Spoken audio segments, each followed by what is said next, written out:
Sign's there. He's putting it down. Don!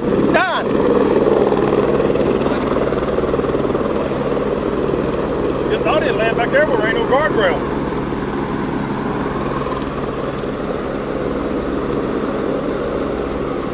Who is that? DPS. Huh? DPS.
I just called Transtar.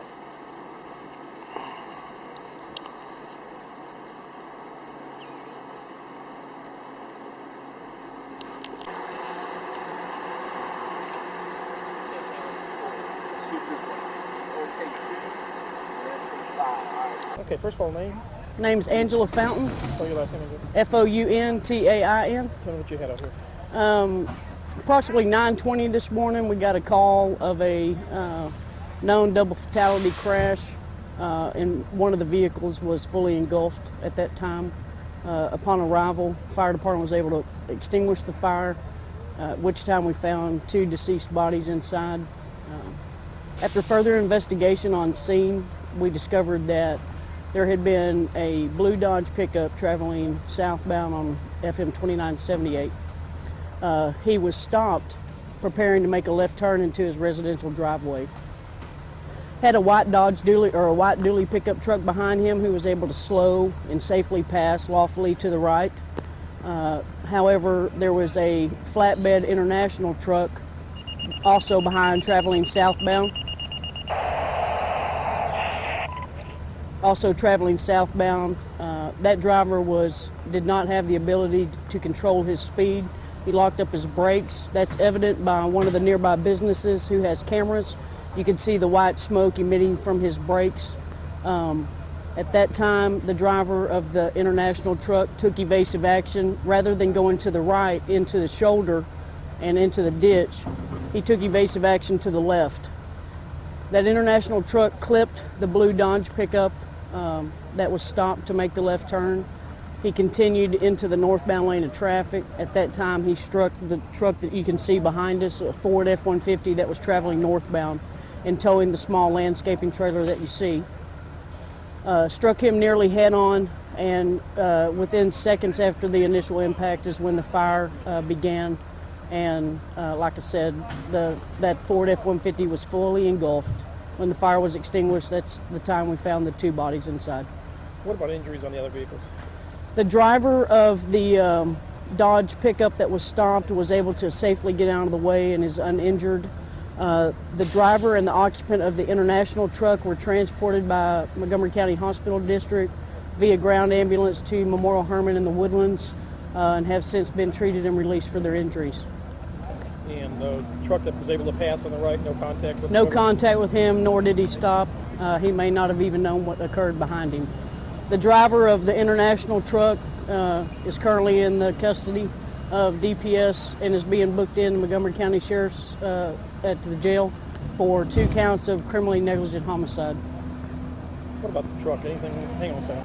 What about the driver of the vehicle? It's something that kind of weight, you've got a commercial vehicle, don't you? Sure. The driver of the international truck did have a Texas driver's license. However, it was only a Class C.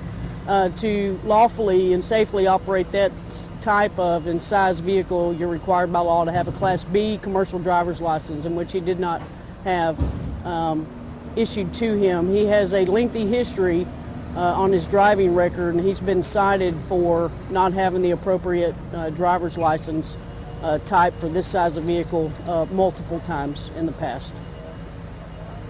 We've got a little more update on the also the 2978 fatal. That's correct. On the double fatality crash we worked this morning and throughout the afternoon, we were confident that we had positively identified everyone involved in the crash in all 3 vehicles. However, we discovered upon making death notification that the passenger in the Ford F-150 that was deceased on scene had actually been going by a false name. We originally gave a name of Jonathan Candelera, and we learned that his real identity is first name Marshall, last name Rebeles, R-E-B-E-L-E-S. He too resides in Rosenberg. We were instructed by the family that the reason that he goes by a false name is basically to evade having to pay taxes. And so there's been a change in that identification.